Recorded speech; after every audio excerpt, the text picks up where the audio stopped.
Friends, welcome to our channel learning notebook. आज इस video में मैं आपके लिए लेकर आई हूँ क्लास 6 सोशल साइंस का chapter oceans and continents. Friends, ये बहुत ही इंटरेस्टिंग चैप्टर है, तो इसे मैं आपको बहुत ही डिटेल में अच्छे से समझाऊंगी, तो इस वीडियो को एंड तक जरूर देखिएगा। और अगर आपको क्लास 6 सोशल साइंस का कोई और चैप्टर समझना हो या क्लास 6 का कोई और सब्जेक्ट जैसे कि साइंस, मैथमेटिक्स, इंग्लिश, ग्रामर, अगर इनमें से किसी भी सब्जेक्ट का आपको कोई चैप्टर समझना हो तो हमने अपने चैनल लर्निंग नोटबुक पर इनका सारा सिलेबस कवर करा हुआ है, आप उन वीडियोस को भी देख सकते हैं। तो सबसे पहले देखते हैं कि आज इस चैप्टर में हम कौन कौन से टॉपिक्स कवर कर रहे हैं। Our first topic is distribution of water and land on earth. उसके बाद हम ओशंस के बारे में पढ़ेंगे, नेचुरल डिजास्टर्स इन ओशंस के बारे में भी सीखेंगे। Then we will learn about continents, islands, and lastly we will learn about importance of oceans. तो आइए शुरू करते हैं अपने पहले टॉपिक से, distribution of water and land on earth. Friends, distribution of water and land को समझने के लिए मैं यहाँ पर आपको अर्थ की दो पिक्चर्स दिखा रही हूँ फ्रॉम स्पेस, कि स्पेस से अर्थ कैसी दिखती है। तो पहली इमेज में आपको दिख रहा है नॉर्दर्न हेमिस्फेयर फ्रॉम स्पेस, और सेकंड पिक्चर में आपको दिख रहा है सदर्न हेमिस्फेयर फ्रॉम स्पेस।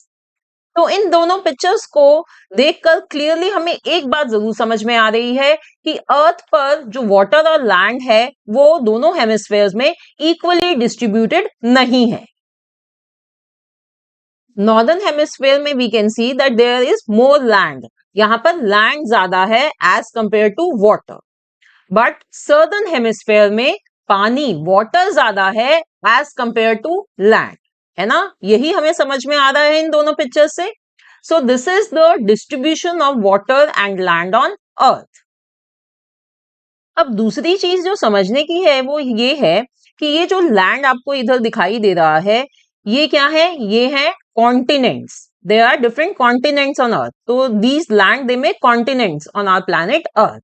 और ये जो आपको ब्लू पोर्शन सारा दिखाई दे रहा है, ये है पानी, which is in the form of seas and oceans. तो फ्रेंड्स, ये जो सी और ओशन में जो पानी होता है वो सॉल्टी होता है, वो खारा पानी होता है। बट जो लैंड पर यानी कॉन्टिनेंट्स पर जो सोर्सेज हैं पानी के, जैसे कि रिवर्स हैं, लेक्स हैं, पॉन्ड्स हैं, उनमें जो पानी होता है वो फ्रेश वाटर होता है।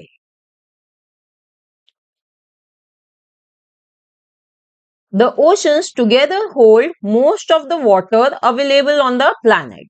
तो हमारी अर्थ पर जितना भी पानी है, जितना भी वाटर है, उसमें से ज्यादातर वाटर ओशंस की फॉर्म में अवेलेबल है। मैंने आपको पीछे दिखाया ना कि देखिए कितना सारा जो ब्लू पोर्शन है वो सभी क्या है? ओशंस एंड सीज हैं।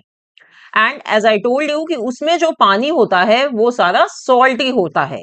But sea water is salty and unfit for consumption by most land animals including humans. वो सॉल्टी, वो खारा पानी है, इसी वजह से हम उसको कंज्यूम नहीं कर सकते, हम उसको यूज नहीं कर सकते। एंड और लैंड एनिमल्स के लिए भी और हम ह्यूमन बींग्स के लिए भी it is unfit for consumption. On the other hand, fresh water makes up a very small proportion of the planet's water resources. जबकि दूसरी तरफ जो फ्रेश वाटर होता है उसका बहुत, वो हमारे पूरे जो अर्थ पर जो पानी है उसमें से बहुत ही स्मॉल प्रोपोर्शन है उसका। इसका मतलब है, देखिए friends, approximately 97.5% of the total water is oceans, salty water है वो। जितना भी हमारी अर्थ पर पानी है उसका 97.5% सॉल्टी वाटर है और सिर्फ 2.5% ही फ्रेश वाटर है। तो इसलिए यहां लिखा है it makes up a very small proportion. और ये फ्रेश वाटर कहां पाया जाता है? It is found in glaciers, rivers, lakes, in the atmosphere and also underground in the form of underground water. और यही रीजन है फ्रेंड्स कि हमें वाटर को कंजर्व करना चाहिए, और हमें सिखाया जाता है that we should use water judiciously, because जो हम पानी यूज करते हैं वो फ्रेश वाटर है और वो बहुत ही कम अवेलेबल है हमारे पूरे प्लैनेट अर्थ पर। Now next topic is oceans. There are 5 oceans in the world, which are: first is the Arctic Ocean, then the Atlantic Ocean, third is the Indian Ocean, then the Pacific Ocean, and last one is Southern Ocean. देखिए यहाँ पे ऊपर की तरफ है ये north में Arctic ocean, फिर इधर साउथ में है सदर्न ओशन, फिर इधर अपना यहाँ पे पैसिफिक ओशन है, फिर एटलांटिक ओशन है इधर, और इधर है इंडियन ओशन। तो जैसे कि हमें यहाँ दिखाई दे रहा है, सारे ओशन में से सबसे लार्जेस्ट ओशन है ये पैसिफिक ओशन। देखिए कितना बड़ा है। फिर दूसरा जो सेकंड लार्जेस्ट ओशन है वो है ये अटलांटिक ओशन। उसके बाद आता है तीसरे नंबर पर Indian ocean. After that friends fourth one is southern ocean and the smallest ocean is this Arctic ocean. And another point two understand is कि फ्रेंड्स देखिए यहाँ पर ये जितने भी आपको ये ओशंस दिखाई दे रहे हैं, as such there is no specific line to divide them. ये नाम हमने सिर्फ अपने अंडरस्टैंडिंग के लिए, अपनी कन्वीनियंस के लिए रखा हुआ है, otherwise there is no separate line to divide these oceans.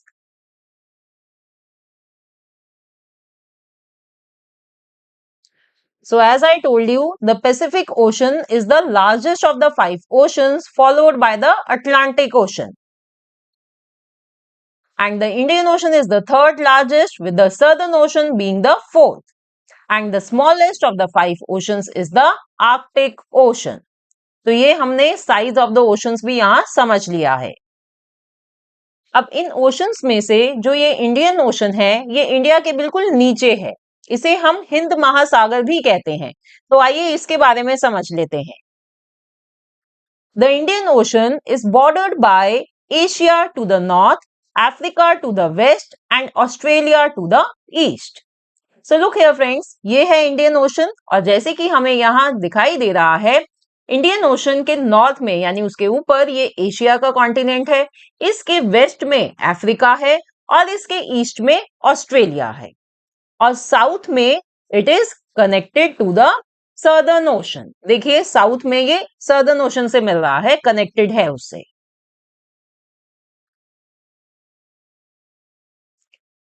अब इधर देखिए फ्रेंड्स, ये है हमारी कंट्री इंडिया, और इसके दोनों तरफ आपको ये पानी दिखाई दे रहा है, राइट? तो ये इंडियन ओशन ही है। ये दो इंपॉर्टेंट पार्ट्स हैं इंडियन ओशन के। इनमें से एक को हम कहते हैं अरेबियन सी, और दूसरे को हम कहते हैं बे ऑफ बंगाल। देखिए इधर ये यहाँ पर ये है Arabian Sea, and here we have Bay of Bengal. और यही मैंने यहाँ लिखा हुआ है, on either side of India there are 2 important parts of the Indian Ocean, the Arabian Sea and Bay of Bengal.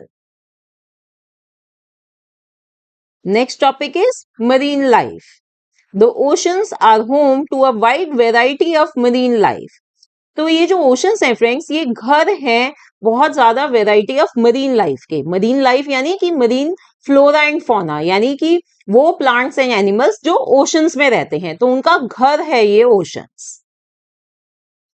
The plant life in the ocean known as marine flora includes algae and seaweeds. तो जो ocean में plant life होती है उसको हम कहते हैं marine flora, और उसमें क्या क्या है, जितने भी प्लांट्स हैं, जो भी प्लांट लाइफ है ओशन में, जैसे कि एल्गी है, सीवीड्स हैं। And the animal life known as marine fauna includes thousands of species such as fish, dolphins, whales and many mysterious deep sea creatures. और जो एनिमल लाइफ होती है ओशन में उसको हम कहते हैं मरीन फौना, और उसमें फ्रेंड्स जैसे कि हमें पता है बहुत सारे टाइप ऑफ एनिमल्स हैं, बहुत सारी स्पीशीज हैं, थाउजेंड्स ऑफ स्पीशीज हैं जो अंडर वाटर रहती हैं, जो इन ओशंस में पाई जाती हैं। फिश है, डॉल्फिन्स है, व्हेल्स हैं, और भी बहुत ही सुंदर सुंदर और मिस्टीरियस डीप सी क्रीचर्स पाए जाते हैं, जिन्हें हम कहते हैं मरीन फौना। अब आइए फ्रेंड्स, मैं आपको मरीन लाइफ दिखा भी देती हूँ।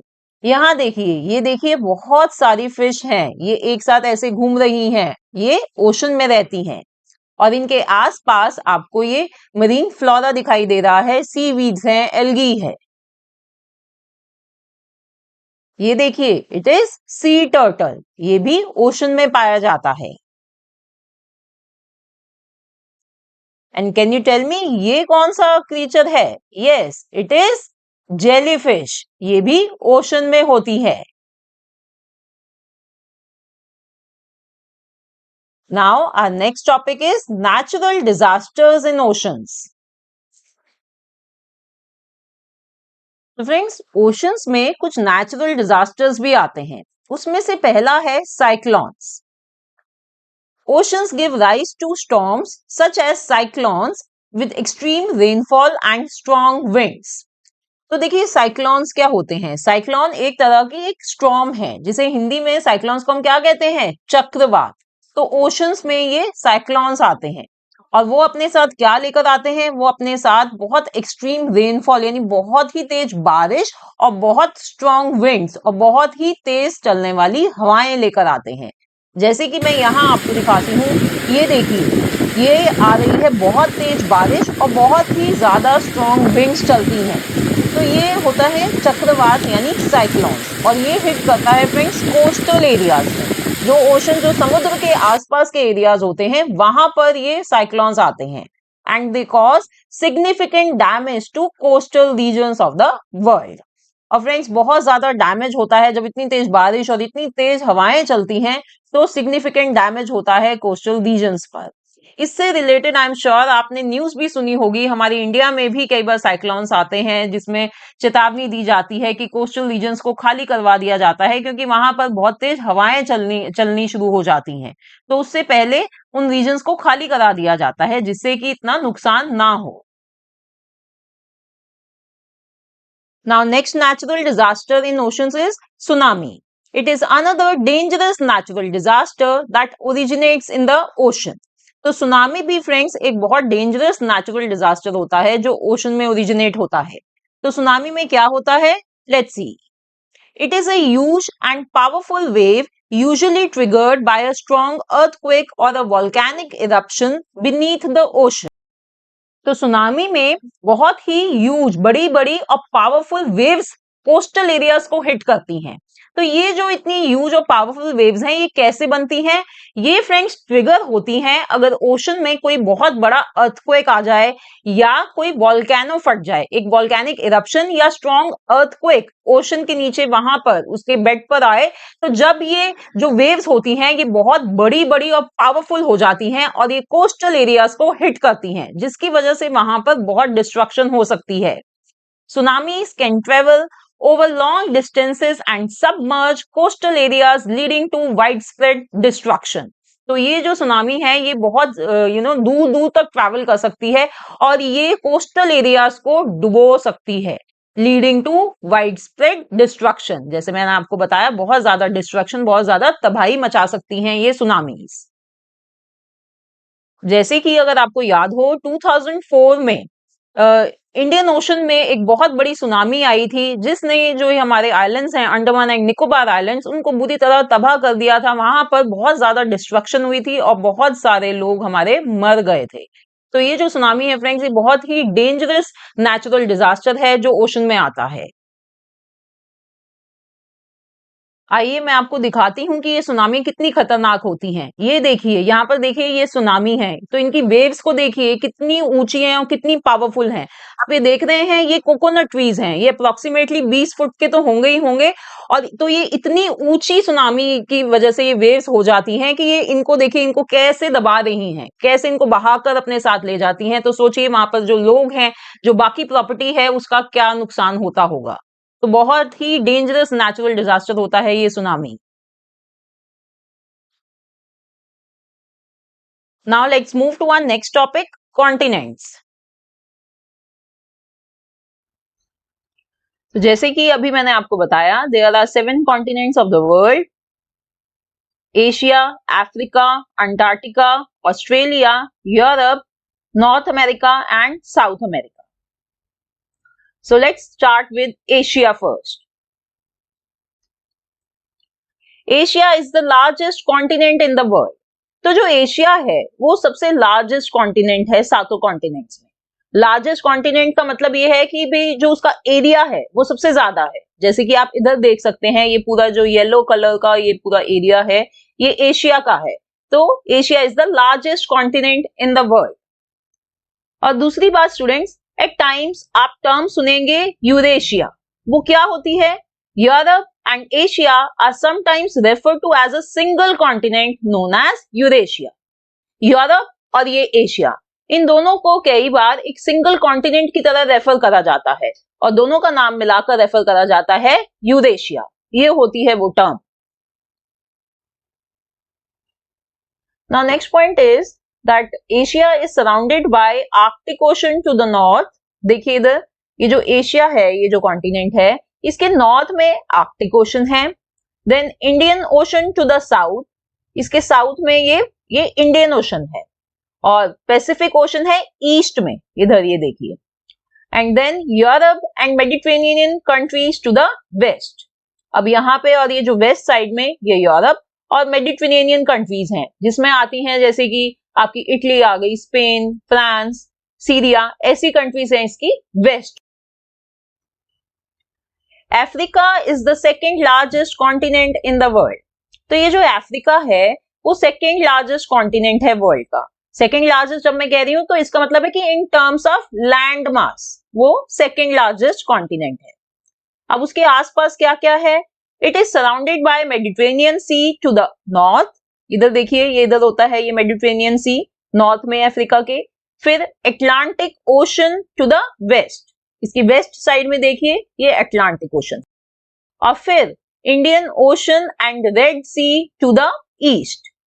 यहाँ पे इसके ईस्ट साइड में इंडियन ओशन है और इधर ये जो ईस्ट है इसकी ये यहाँ पे है बीच में ये रेड सी। तो इसके आसपास ये ऐसे कवर्ड है इन सब से। North America is the third largest continent in the world. तो अभी जैसे कि हमने देखा था कि भाई एशिया सबसे बड़ा कॉन्टिनेंट है, फिर अफ्रीका सेकेंड लार्जेस्ट है, तो थर्ड लार्जेस्ट कॉन्टिनेंट कौन सा है? North America. और जब हम लार्जेस्ट की बात कर रहे हैं तो हम इन टर्म्स ऑफ लैंड मास बात कर रहे हैं। North America is the only continent that lies completely in the northern and western hemispheres. तो देखिए इधर आप देख सकते हैं इस पिक्चर में, ये जो नॉर्थ अमेरिका है ये डेफिनेटली मैंने आपको बताया था कि अगर हम अर्थ को डिवाइड करते हैं दो इक्वल पार्ट्स में, तो ऊपर वाला पार्ट कहलाता है नॉर्दर्न हेमिस्फीयर और नीचे वाला सदर्न हेमिस्फीयर। तो ये जो नॉर्थ अमेरिका है ये नॉर्दर्न हेमिस्फीयर में है, राइट। और अगर मैं इसी अर्थ को वर्टिकली डिवाइड कर दूं तो ये जो मेरा लेफ्ट पोर्शन है, ये वाला जो इधर ही आपको दिख रहा है, ये वेस्टर्न हेमिस्फीयर कहलाता है और जो राइट की तरफ है ये ईस्टर्न हेमिस्फीयर कहलाता है। तो नॉर्थ अमेरिका नॉर्दर्न और वेस्टर्न हेमिस्फीयर में लाया करता है। एक यही अकेला ऐसा कॉन्टिनेंट है जो इन दोनों हेमिस्फीयर्स में कंप्लीटली लाया करता है। Now the next point is that Greenland, which is the world's largest island, is located to the northeast of North America. तो स्टूडेंट, जो दुनिया का सबसे लार्जेस्ट सबसे बड़ा आइलैंड है ग्रीनलैंड, वो कहाँ लोकेटेड है? वो लोकेटेड है यहाँ, ये है नॉर्थ ईस्ट, नॉर्थ अमेरिका के नॉर्थ ईस्ट में है। अब देखने में तो लगता है कि भी geographically it seems to be part of North America, right, but actual में ये नॉर्थ अमेरिका का पार्ट नहीं है, it is the part of Denmark. तो ये सारा हमने पढ़ा नॉर्थ अमेरिका के बारे में। अब हम बात करेंगे साउथ अमेरिका की। South America is the fourth largest continent in the world. तो साउथ अमेरिका फोर्थ नंबर पर आता है, वो दुनिया का चौथा लार्जेस्ट कॉन्टिनेंट है, ठीक है। अब देखते हैं कि वो कौन कौन से वाटर बॉडीज से सराउंडेड है। It is surrounded by Caribbean Sea to the north. देखिए इधर, ये जो इधर है ये होता है इधर कैरिबियन सी। फिर है Atlantic Ocean to the east, ये इधर इसके साउथ अमेरिका के ईस्ट में है Atlantic Ocean. Pacific Ocean to the west, इसके वेस्ट में है Pacific Ocean. And Antarctica to the south, ये इधर ये पूरा ये जो अंटार्कटिका जो नेक्स्ट कॉन्टिनेंट है ये है इसके south.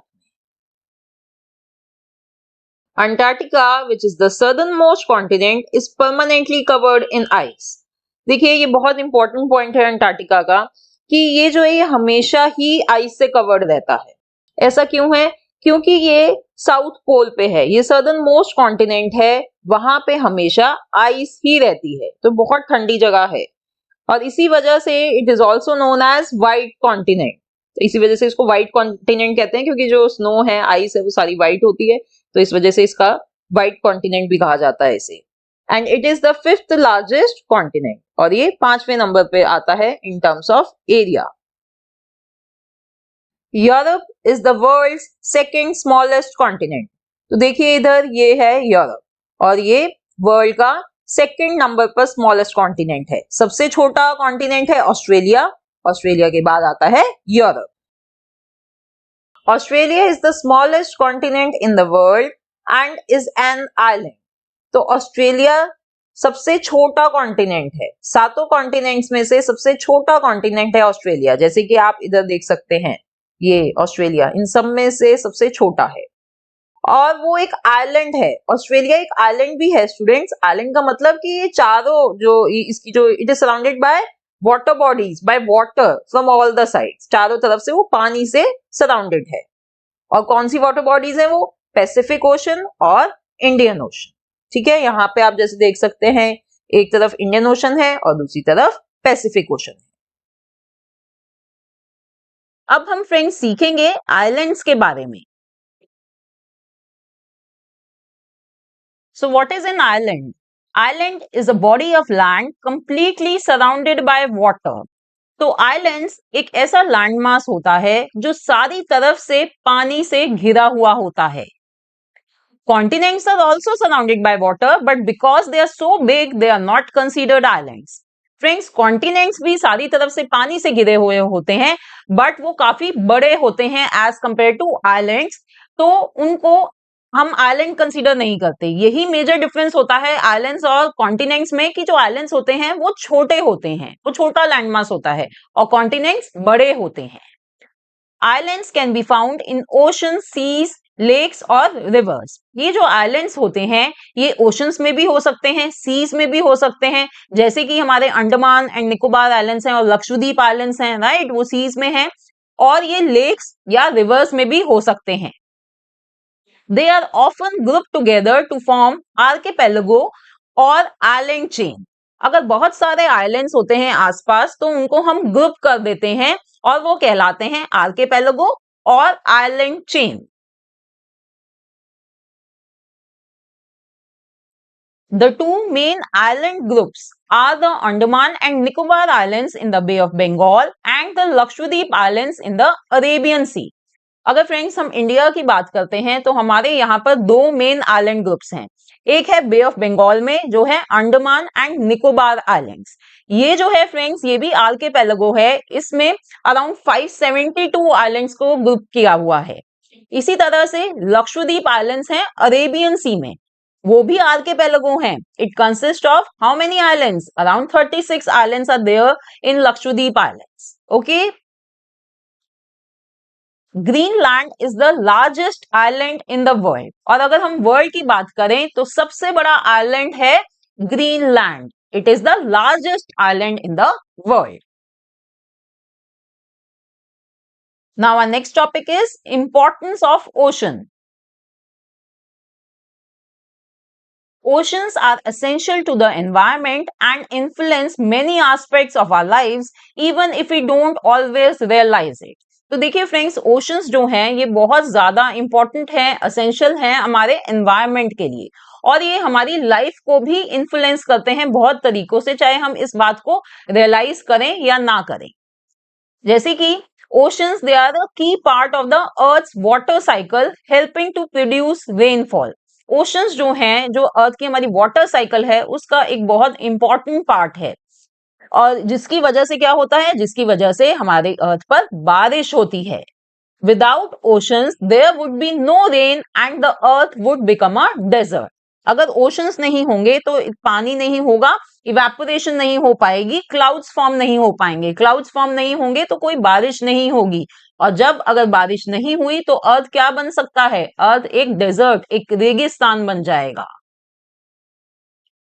For example, monsoon rains in India, which are crucial for agriculture and life, originate in the ocean. तो फ्रेंड्स, जो हमारी इंडिया में मॉनसून की बारिश आती है, जो जुलाई अगस्त में जो मॉनसून आता है, वो कहाँ से आती है? वो ओरिजिनेट होती है ओशन से ही, और ये बहुत जरूरी होती है ये मॉनसून रेन्स, क्योंकि हमारे एग्रीकल्चर के पॉइंट ऑफ व्यू से हम बहुत ज्यादा डिपेंडेंट हैं बारिश पर। जितनी इरिगेशन होती है ये हम बारिश पर ही डिपेंडेंट है, तो एग्रीकल्चर के लिए इंपॉर्टेंट है। और अगर एग्रीकल्चर ढंग से नहीं हुआ, अगर फूड ढंग से नहीं ग्रो हुआ, तो हम क्या खाएंगे, एनिमल्स क्या खाएंगे? तो हमारी लाइफ भी इस पर, मॉनसून रेन्स पर डिपेंडेंट होती है। So that's why oceans, they are a key part of earth's water cycle. Another point is oceans also produce more than half of the world's oxygen through their plant life, earning them the title the planet's lungs. तो ये चीज तो friends हमें पता है कि जो land पर ट्रीज और प्लांट्स हैं वो ऑक्सीजन प्रोड्यूस करते हैं, पर क्या आपको ये पता है कि जो ओशंस हैं, जो ओशन की प्लांट लाइफ है, वो वर्ल्ड की more than half of the oxygen produce करती है ना हैरानी की बात? यस, आपने बिल्कुल सही सुना है, और इसी वजह से इनको ओशंस को टाइटल मिला है the planets lungs. This makes oceans crucial in regulating the climate and supporting life on Earth. और यही जो ऑक्सीजन प्रोड्यूस होती है, ये बहुत ज्यादा इंपॉर्टेंट है हमारे प्लैनेट के क्लाइमेट को रेगुलेट करने के लिए, और यहाँ पर लाइफ को सपोर्ट करने के लिए। हम ना ह्यूमन बीइंग्स रह सकते बिना ऑक्सीजन के, ना एनिमल्स रह सकते हैं, राइट? तो बहुत ज्यादा इंपॉर्टेंट है ये ऑक्सीजन जो प्रोड्यूस हो रही है ओशन से। बहुत जरूरी है कि हम अपने ओशंस को प्रोटेक्ट करें। The United Nations has made June 8 world oceans day to remind us of how important the oceans are. तो ओशंस की इंपॉर्टेंस को रिफ्लेक्ट करने के लिए, हम सबको इसकी इंपॉर्टेंस को रिमाइंड कराने के लिए, यूएन, यूनाइटेड नेशंस ने जून 8 को डिक्लेयर करा हुआ है वर्ल्ड ओशंस डे। पूरी दुनिया में जून 8 को सेलिब्रेट करा जाता है as world oceans day. But unfortunately, human activities are polluting the oceans. We dump millions of tons of plastic into the water every year, harming marine life. But unfortunately, friends, हम humans की जो activities हैं, वो पानी को, oceans को pollute कर रही है। हर साल पता नहीं कितना ही करकट, कूड़ा, प्लास्टिक हम डंप करते हैं पानी में, जो अल्टीमेटली जाता है ओशंस में, और जिससे कि वहां की जो मरीन लाइफ है, मरीन फौना है, मरीन फ्लोरा है, वो बहुत ज्यादा उनको नुकसान पहुंच रहा है। Overfishing, that is excessive fishing, is another cause for the decline of marine life. Over fishing यानी कि बहुत ज्यादा फिशिंग करने से भी जो मरीन लाइफ है, जो ओशंस हैं, उनको बहुत ज्यादा नुकसान पहुंच रहा है। तो फ्रेंड्स, ये हमारी शेयर्ड रिस्पॉन्सिबिलिटी बनती है कि हम अपने इन ओशंस को, वाटर बॉडीज को प्रोटेक्ट करें हर कीमत पर।